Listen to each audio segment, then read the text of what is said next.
Y en efecto, estamos en conexión con Bruselas. Hay cosas mundiales que han pasado esta semana pasada. Por ejemplo, ayer el Barça ganó la Copa del Rey, tengo entendido. Pero creo que no vienes a hablarnos de eso. No. ¿Sí, señor Lobo? No. Ya le gustaría a Aitona que viniera a hablar de eso, pero no le vamos a hablar. Porque vamos a hablar después de eso, o sea que no. Muy bien. Pues nada. Pues a ver, como siempre, hablamos un poquito de lo que ha pasado en la Semana Europea y luego voy a hablar de algo relacionado con la muerte del Papa Francisco. Pero bueno, para empezar, el tema de lo que ha pasado en Europa está siendo bastante monotemático en las últimas semanas. Si no es el tema de los aranceles de Trump, es el tema de la guerra de Ucrania. Esta semana ha habido más focalización en el tema de la guerra de Ucrania.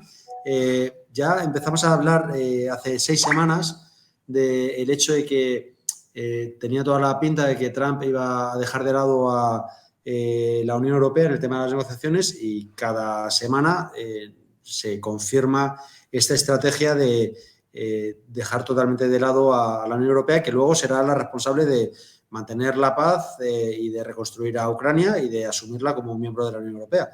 Pero bueno, lo que es el tema de llegar a un acuerdo de paz, la Unión Europea está siendo dejado de lado.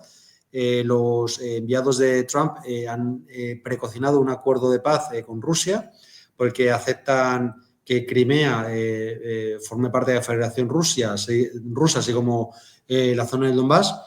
Y es fait accompli, como dicen los franceses. Es un acuerdo que le van a imponer a Ucrania. La Unión Europea insiste como la mosca cojonera de que por favor se les tenga en cuenta y que lo de que Crimea es una línea roja, pero de hecho esta semana ha habido un desplante diplomático tremendo. Iba a haber una reunión entre Estados Unidos con los líderes europeos y Marco Rubio, que es el que sería el ministro de Asuntos Exteriores estadounidense, pues decidió no acudir a esa cita, mandar al alto representante para Ucrania, es decir, que a nivel diplomático es un desplante en toda regla a los líderes europeos y seguimos con esta dinámica en la que la Unión Europea tiene un papel pues más bien subalterno y bastante sumiso, por desgracia.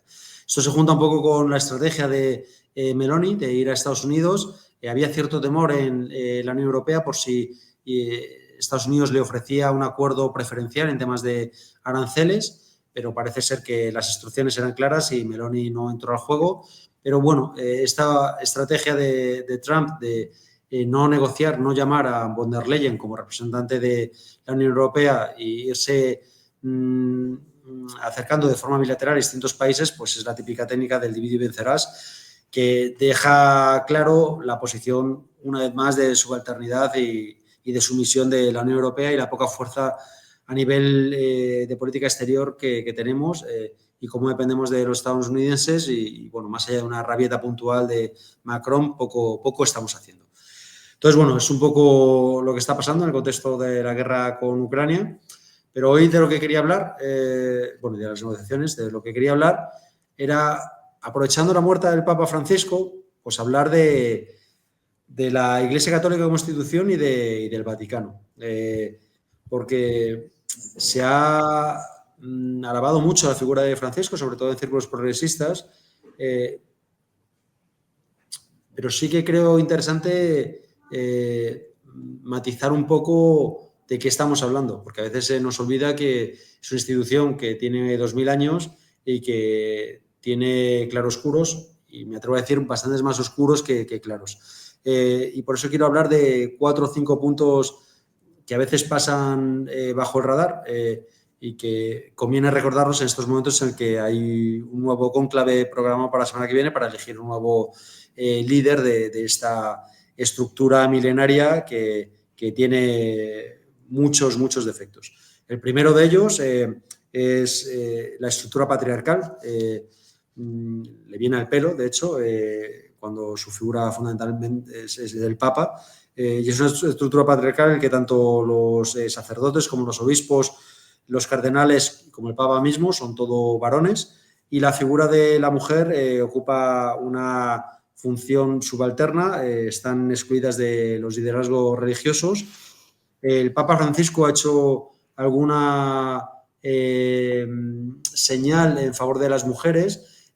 Sí que se comenta que, de hecho, Cercas lo comenta, que ha escrito un libro sobre el Papa, que no es por falta de coraje, sino porque se hubiera provocado un posible cisma que quería evitar a toda costa. Pero bueno, no sé si como excusa o no excusa, los cambios que ha propuesto el Papa Francisco, y lo vamos a ver a lo largo de esta sección, han sido más bien cosméticos. De hecho, hay un movimiento dentro de la Iglesia Católica que se llama We Are Church, Somos Iglesia, de mujeres católicas, que han preconizado una función más importante de las mujeres dentro de la Iglesia Católica y fueron directamente ignoradas por el Papa Francisco. Y eso es algo que es importante recordar. Es una organización potente que reúne a muchas iglesias de base y a muchas voces femeninas dentro del catolicismo, y durante los 12 años del papado de Francisco han sido totalmente alienadas. Por otro lado, además de ser una estructura patriarcal, es una estructura profundamente jerárquica. El Papa no deja de ser el jefe de 1.300 millones de católicos y es una estructura que no tiene ningún tipo de mecanismo democrático ni de rendición de cuentas. Y eso lo vamos a ver un poco más adelante con los casos de corrupción que ha habido en la Iglesia. Al fin y al cabo, el Papa es el representante de Dios en la tierra y eso le da manga ancha y incide en esa estructura jerárquica, además de patriarcal, que es la Iglesia Católica. Otro elemento importante que representa la institución es su papel como institución que excluye a minorías y fundamentalmente a la minoría LGTBQ+.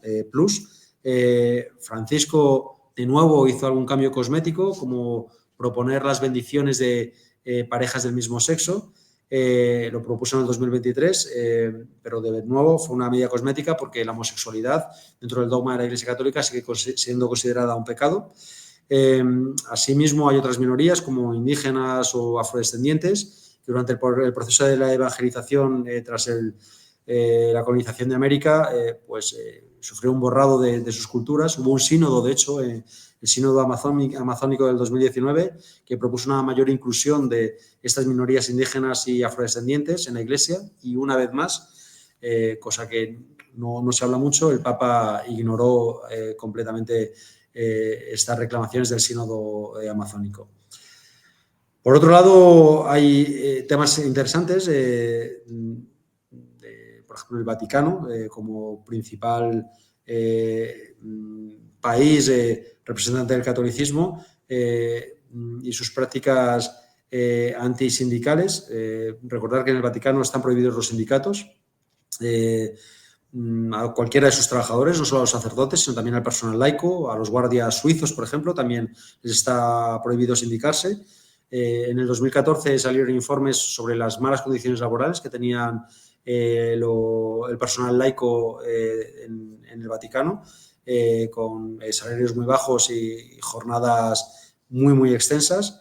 Y de nuevo es una reclamación de derechos laborales que el Papa, como máximo representante de la Iglesia, ha ignorado durante estos últimos años y se viene ignorando durante los 2000 últimos años. Otro elemento también de lo que representa esta Iglesia, de la que el Papa Francisco ha sido el máximo exponente y del que a ver quién va a ser el próximo, es su falta de transparencia. Han sido muy sonados los casos de corrupción del Banco Vaticano y de las inversiones inmobiliarias en Londres entre el 2019 y 2023, en pleno papado del Papa Francisco, que revelaron prácticas de lavado de dinero y de corrupción en altas instancias de la Iglesia Católica. De nuevo, al ser una estructura jerárquica que no tiene ninguna responsabilidad, no responsabilidad de la accountability, que ¿cómo se llama? No tiene rendición de cuentas, ha provocado que estos delitos económicos pasen sin pena ni gloria, cosa que a cualquier otra institución no se le perdonaría, pero la Iglesia Católica, con la Iglesia hemos topado. Y además, no podemos dejar de mencionar en todo esto que representa la institución católica y el Vaticano, son las investigaciones internas de abusos sexuales. De nuevo, el Papa prometió mucho, hizo declaraciones que han sido positivas para las víctimas, pero fue responsable al principio de su papado de encubrir sistemáticamente casos de abusos sexuales. y no ha habido reformas sólidas en este asunto, más allá de las declaraciones que hemos mencionado.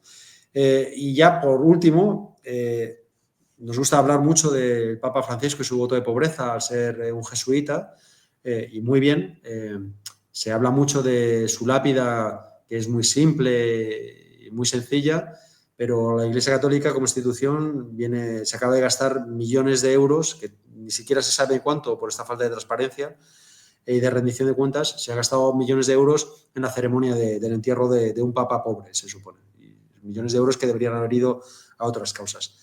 Bueno, me parecía interesante hablar un poco de lo que representa la Iglesia Católica y de lo que representa el papado y lo que representa el Papa como máximo dirigente de esta estructura de poder que muchas veces, como hemos dicho al principio, tiene muchos claroscuros, más oscuros que quizás claros. A mí me gusta que hayas hablado desde este punto de vista del Papa, porque precisamente estos días yo lo que veía es que se destacaba mucho, casi parecía que hablaban del Papa como un líder revolucionario. Sí, sí. Y no hay que olvidar, el Papa ya cuando entró, yo recuerdo que se comentaba que en Argentina ya era polémico porque se le acusaba de que durante la dictadura había sido demasiado blando. O sea, es decir, no había contribuido a la dictadura, pero digamos que tampoco se había opuesto. Y teniendo él una posición de relevancia, podía haberse opuesto a la dictadura y se le echaba un poco en cara eso. Y es un poco, es un buen ejemplo de lo que ha hecho al frente de la Iglesia. Es decir, gestos simbólicos que sí, es mejor que no los hubiera hecho, pero que a la hora de la verdad, claro, el cambio tampoco ha sido drástico. Y aún así, creo que es lo más progresista que vamos a ver en la Iglesia. Estoy totalmente de acuerdo, O sea, palabra por palabra afirmo lo que has dicho. O sea, no, y de hecho no hay que tampoco minusvalorarlo. Lo que pasa es que sí que hay que contextualizarlo, porque como tú bien dices, parecía que estamos hablando de un líder revolucionario y es importante contextualizar que lo que han sido intentos cosméticos, más allá de estructurales. Es verdad que dicen que Cercas lo decía el otro día en una entrevista, que había mucho temor de que el sector más conservador llevara un cisma en la Iglesia si se llevaban a cabo las reformas que él tenía planteadas. Pero bueno, nunca se sabrá. Hay mucha falta de transparencia en esta institución y lo que tú dices, al final, lo de la dictadura está muy bien traído porque ya generaba mucha controversia en Argentina y al final su papado ha sido eso. O sea, ha sido declaraciones de principios y cambios cosméticos, pero no estructurales.